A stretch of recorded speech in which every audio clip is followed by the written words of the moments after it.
I'm Sarah. I'm a teacher on the EAP extended program, and today I'm going to run you through some tips on how to take a great profile picture for your LinkedIn account. I've got a bit of an interest in photography, and I've been doing it on a more serious level, I guess, since 2004. So I've done a bunch of weddings and lots of family photography and kids photography as well. I think I really started back in 2004 when I bought my first SLR camera, or digital SLR, which stands for single lens reflex. So they are the cameras where you can remove lenses and add that kind of thing, which is a nice 70 to 200 mil and does some really lovely portrait shots, for instance.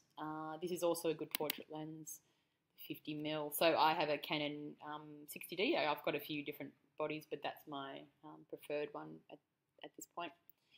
So these are some of my photographs over the years. That's one of my wedding shots from a number of years ago.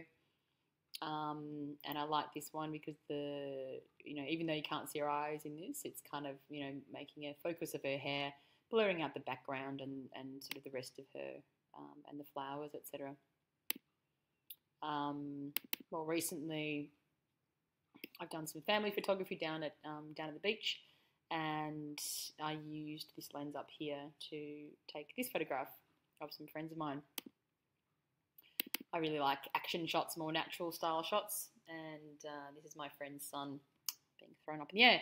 So that's my kind of style of photography generally. But today we're going to look specifically at your profile shots and what you should provide for LinkedIn. Okay, so we're going to have a look at some quite obvious bad profile shots to start with. Okay, so here we have this particular man. The chips obviously won't do him any favours when he goes for a job. The photo is clearly out of focus. His eyes aren't clear. He's not facing the camera, and you can see the background is not effective.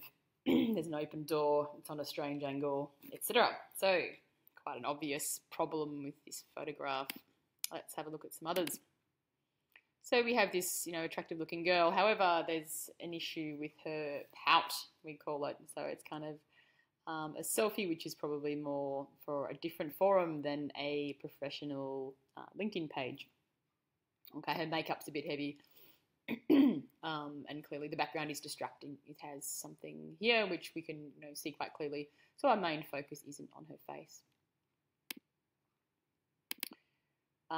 Here are some other quite obvious examples. This one, of course, it's sort of too bright. There's some reflection in the glasses. Glasses aren't a problem. If you usually wear glasses, you can certainly wear them in your profile picture. However, here there's some distracting lines behind. Not a particularly flattering angle with his double chin here. Okay, so keep that in mind too. It's very, very close up. So it's better to have a bit more space there. Okay, clearly things like no caps, no cats, and this is shown as something which is a bit more appropriate. And we'll talk about why that's more appropriate in a minute. Again, not a great look. Black and white for starters, a little bit out of focus, a bit too serious.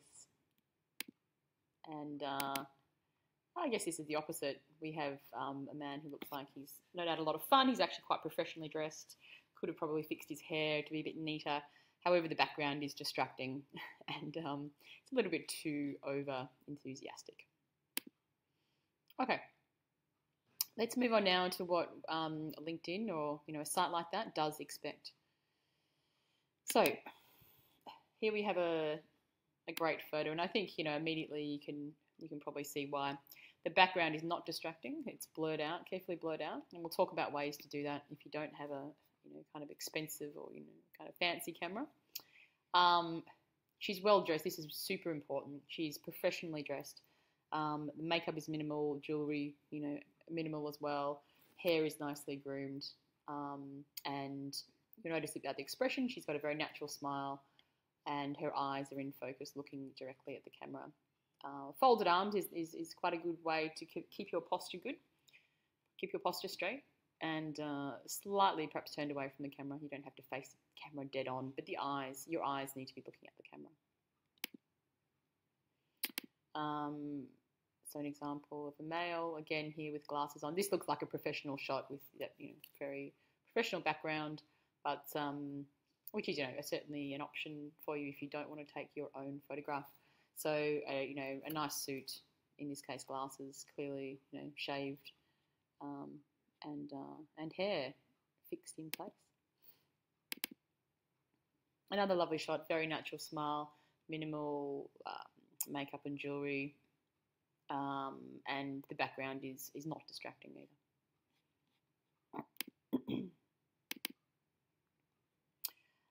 Thinking about outdoor shots, one of the tips you'll see at the end is to find natural light where you can. It's often a nicer, more natural look. If you prefer to do it inside, then try to perhaps stand near a window where natural light is coming in. You can see here, again, the makeup is pretty basic but flattering, as is her hair and her dress.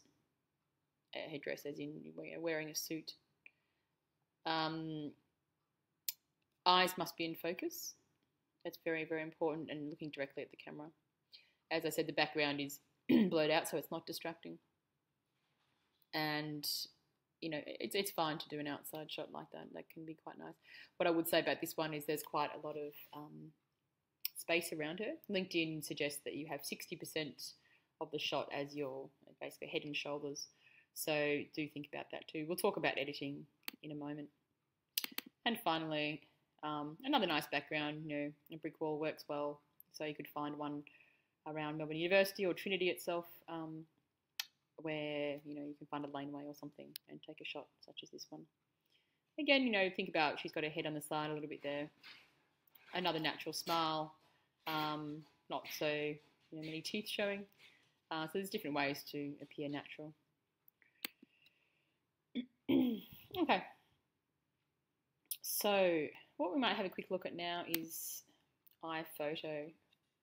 So once you've taken the shot, there are a number of things you can do with it, and no doubt you guys have experimented with things like iPhoto or a similar program before. Okay, so as you can see, this is a really nice shot anyway, but let's just have a look at the possibilities, how we can enhance it, if we want to. So cropping is one thing, as I suggested before here. Possibly there's too much of her torso in there. We might bring it back to something like that. Think about composition too. So the composition, it's not always the best thing to put a head directly in the middle of the frame.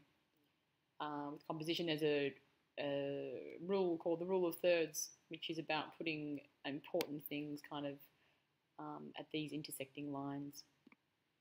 Okay, so it's possibly not a bad idea to put it in the corner of the photograph a little bit more, or certainly at least off-center a little. And you may cut out some of this.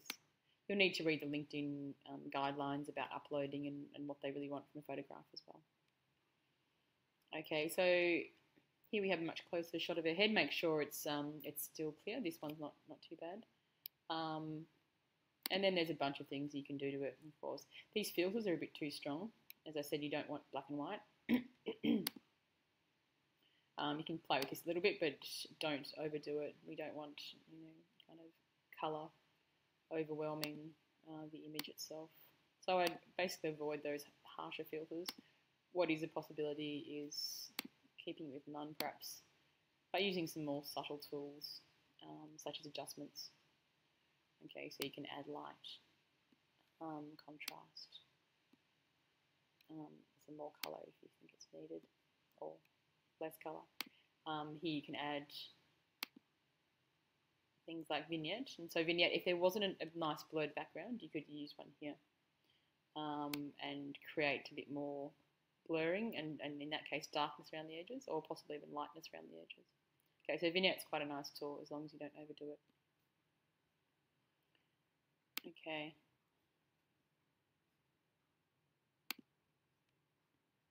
So that's probably about it for me. You're certainly not at a disadvantage if you don't have an SLR camera. Don't go out and buy one. They're very just for this. They're very expensive, as I'm sure you're aware.